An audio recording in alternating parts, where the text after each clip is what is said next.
Okay guys, I am back. இப்போ வந்து பார்த்தீங்கன்னா இந்தியா vs ஜிம்பாப்வே சீரிஸ் வந்து பார்த்தீங்கன்னா முடிஞ்சிருக்கு.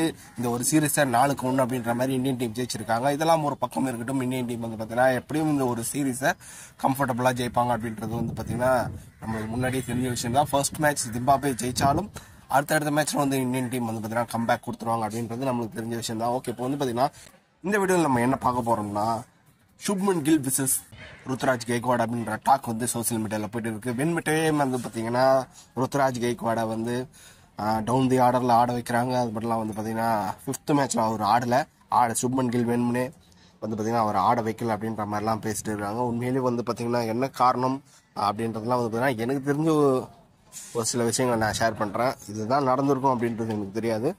இந்திய டீமை பொறுத்த வரைக்கும் ரோஹித் சர்மா, விராட் கோலி 2 ஓப்பனர்ஸும் வந்து பார்த்தீங்கன்னா ரிட்டையர்ட் ஆகிட்டாங்க. இப்போ அந்த இடத்துக்கு ஸ்பாட்டுக்கு வந்து பார்த்தீங்கன்னா பயங்கர ஒரு காம்படிஷன் இருக்குது. இந்தியன் டீமை பொறுத்த வரைக்கும் அந்த ஒரு டாப் ஆர்டரில் எப்போவுமே ரொம்ப காம்படிஷன் அதிகமாக இருக்கும்.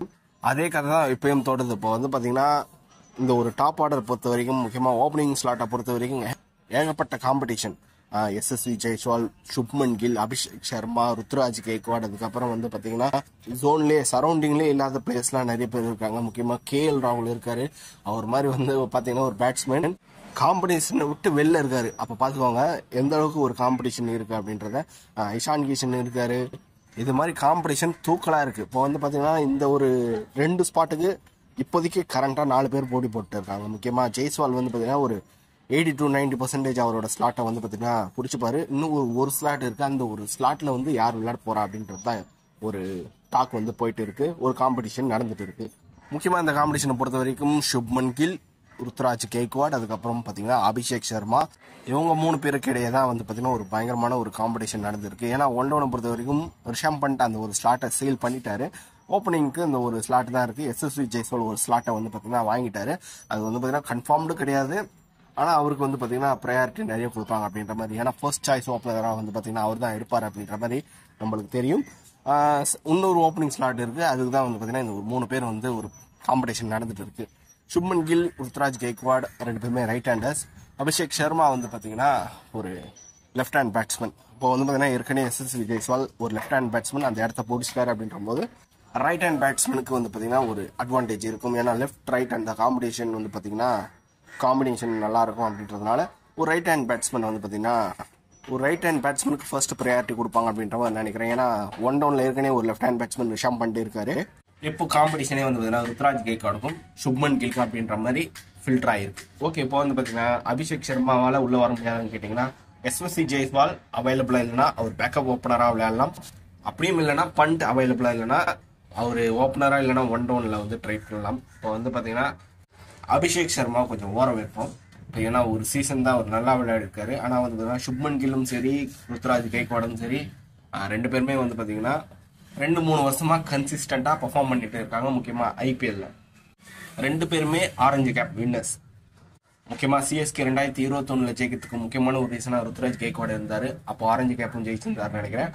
2022 குஜராத் டைட்டன்ஸ் கப் அடிக்கிறதுக்கு மெயின் ரீசனாக வந்து பார்த்தீங்கன்னா சுப்மன் கில் இருந்தார். அவர் ஆரஞ்சு கேப் ஹோல்டராக இருந்தார். இது மாதிரி வந்து பார்த்தீங்கன்னா 2 பேருமே ஈக்குவலாக பர்ஃபார்ம் பண்ணி இருக்காங்க அப்படின்ற போது காம்படிஷன் ஹெவியாக இருக்குது. இப்போ ருத்ராஜ் கெய்க்வாடுக்கு என்ன ஒரு ப்ளஸ் பாயிண்ட்னா அவரால் வந்து டவுன் தி ஆர்டர் விளையாட முடியும். அவர் வந்து பார்த்தீங்கன்னா இப்போ லேட்டஸ்டாக நடந்த லோக்கல் கிரிக்கெட்டில் லோக்கல் டோர்னமெண்ட்டில் வந்து பார்த்தீங்கன்னா நம்பர் 5, நம்பர் 6 விளையாடி இருக்காரு. இப்போது இந்த ஜிம்பாப்வே சீரீஸ்லேயே வந்து பார்த்தீங்கன்னா நம்பர் 3 அதுக்கப்புறம் நம்பர் 4 விளையாடி இருக்காரு. அப்படின்றதுனால நம்ம ருத்ராஜ் கெய்க்வாடுக்கு வந்து பார்த்தீங்கன்னா அந்த ஃப்ளெக்சிபிலிட்டி இருக்குது. அவரால் எந்த ஒரு பொசிஷன்லையும் விளையாட முடியும். சுப்மன் கில்லால் அப்படி பண்ண முடியுமான்னு கேட்டிங்கன்னா அவரால் வந்து பார்த்தீங்கன்னா ஓப்பனிங் பண்ண முடியும். இல்லைனா வந்து அதிகபட்சமாக ஒன் டவுன் விளையாட முடியும். அவர் அண்டர் 19 காலத்துலேருந்தே வந்து பார்த்தீங்கன்னா ஓப்பனிங் தான். ஒன் டவுனில் அந்த அளவுக்கு ரெக்கார்ட் கிடையாது. அவர் வந்து பார்த்தீங்கன்னா பர்ஃபார்மன்ஸ்லாம் அவரோட ரெக்கார்டு எதில் இருக்குது பார்த்தீங்கன்னா ஓப்பனிங் ஸ்லாட்டில் தான். இப்போ ஒரு சுப்மன் கில்லை பொறுத்த வரைக்கும் ஒரு ஒன் டைமென்ஷன் பிளேயராக இருக்கார். அதாவது ஓப்பனராக தான் விளையாட முடியும் அவரால். ருத்ராஜ் கெய்க்வாடால் எந்த ஒரு பொசிஷன்லையும் விளையாட முடியும். இருந்தாலும் ஸ்லாட் வந்து ஒரே ஒரு ஸ்லாட் தான் இருக்குது, அது ஓப்பனிங் ஸ்லாட். ஏன்னா இந்தியன் டீம் பொறுத்த வரைக்கும் 2026 வேர்ல்டு கப்பில் வந்து பார்த்தீங்கன்னா ஒன் டவுனில் ரிஷப் பண்ட் வந்துடுவார். ஸ்கை நம்பர் 4, நம்பர் 5 டூபே விளையாடுறதுக்கான வாய்ப்பு இருக்குது. நம்பர் 6 ஹார்திக் பாண்டியா, 7 அக்ஷர் பட்டேல், ரிங்கு சிங், இது மாதிரி வந்து பார்த்தீங்கன்னா ஆல்ரெடி அவங்க இடத்த பிடிச்சிக்கிட்டாங்க. அப்படின்ற போது ஒரே ஒரு ஸ்லாட்டு, அது வந்து பார்த்தீங்கன்னா ஓப்பனிங் ஸ்லாட்டு. அதில் 2 பேர் காம்படிஷன் வந்து பார்த்தீங்கன்னா நடக்குது. இப்போ இவங்க 2 பேர்ல எப்படி ஃபில்டர் பண்ணலாம்னு பாத்தீங்கன்னா எஸ்எஸ்சி ஜெய்ஸ்வால் பிரைமரி ஓப்பனர் அவரு கூட வந்து பாத்தீங்கன்னா இவங்க 2 பேரையும் வந்து மாத்தி ட்ரை பண்ணோம். இப்போ வந்து பாத்தீங்கன்னா அடுத்து வர T20 வேர்ல்ட் கப்புக்குள்ள வந்து பாத்தீங்கன்னா இந்தியன் டீம் ஒரு 40 T20 மேட்சஸ் விளையாட போறாங்க அப்படின்ற மாதிரி சொல்றாங்க. எந்த அளவுக்கு உண்மை அப்படின்றது தெரியல. அப்படி விளையாடினாங்கன்னா அதுல வந்து பாத்தீங்கன்னா ஈக்குவலா இவங்க 2 பேருக்கும் சான்ஸ் கொடுக்கணும். அதுல யார் பெட்டரா விளையாடுறாங்களோ அவங்கள வந்து பாத்தீங்கன்னா வேர்ல்ட் கப்ல ஆட வைக்கணும். 2026 வேர்ல்ட் கப்ல சொல்றேன். அதுவும் வந்து பாத்தீங்கன்னா அவங்களுக்கு ஓப்பனிங் ஸ்லாட்ல மட்டும்தான் வாய்ப்பு கொடுக்கணும். ருத்ராஜ் கெய்க்வாடும் சரி, சுப்மன் கில்லும் சரி, அந்த ஒரு ஓப்பனிங் ஸ்லாட்டுக்கு தான் ஃபைட் பண்றாங்க தவிர்த்து வேற எந்த ஒரு ஸ்லாட்டுக்கும் அவங்க ஃபைட் பண்ணல. அப்படின்ற போது அவங்களுக்கு சான்ஸ் வந்து பாத்தீங்கன்னா அந்த ஓப்பனிங் ஸ்லாட்ல தான் கொடுக்கணும். அதுல யார் பெட்டரா பெர்ஃபார்ம் பண்றாங்களோ அவங்களுக்கு வந்து பாத்தீங்கன்னா வாய்ப்பு கொடுக்கறது வந்து என்னை பொறுத்த வரைக்கும் ஒரு நியாயமா இருக்கும் அப்படின்ற மாதிரி தோணுது. அதே மாதிரிதான் அபிஷேக் சர்மாக்கும் எஸ்எஸ்சி ஜெய்ஸ்வால் ரெஸ்ட் கொடுக்கும்போது, ஏன்னா எஸ்எஸ்சி ஜெய்ஸ்வால் இப்போ வந்து 3 ஃபார்மட்ஸ் விளையாடக்கூடிய ஒரு பிளேயரா இருக்காரு. ஓடிஐ மட்டும் விளையாட மாட்டான்னு நினைக்கிறேன். ஆனா டெஸ்ட் கிரிக்கெட்டும் இப்போ T20 கிரிக்கெட்டுக்கும் இப்போ வந்து பாத்தீங்கன்னா ஒரு ஆக்டிவ் பிளேயரா இருக்காரு. ஓடிஐல கூடிய சீக்கிரத்தில் அவர் வந்துருவாருன்னு நினைக்கிறேன். அதனால எஸ்எஸ்வி ஜெய்ஸ்வாலுக்கு ஒர்க் லோடு அப்படின்ற மாதிரி ஒரு பிரச்சனை வந்து அப்போ நம்ம அபிஷேக் சர்மாவை ட்ரை பண்ணலாம். ஒரு பேக்கப்புக்கு வந்து பார்த்தீங்கன்னா ஒரு லெஃப்ட் ஹேண்ட் பேட்ஸ்மேன் இருக்கிறது ஒரு நல்ல விஷயம். அது மட்டும் இல்லாமல் பார்த்தீங்கன்னா அவரால் போலிங்கும் போட முடியும்.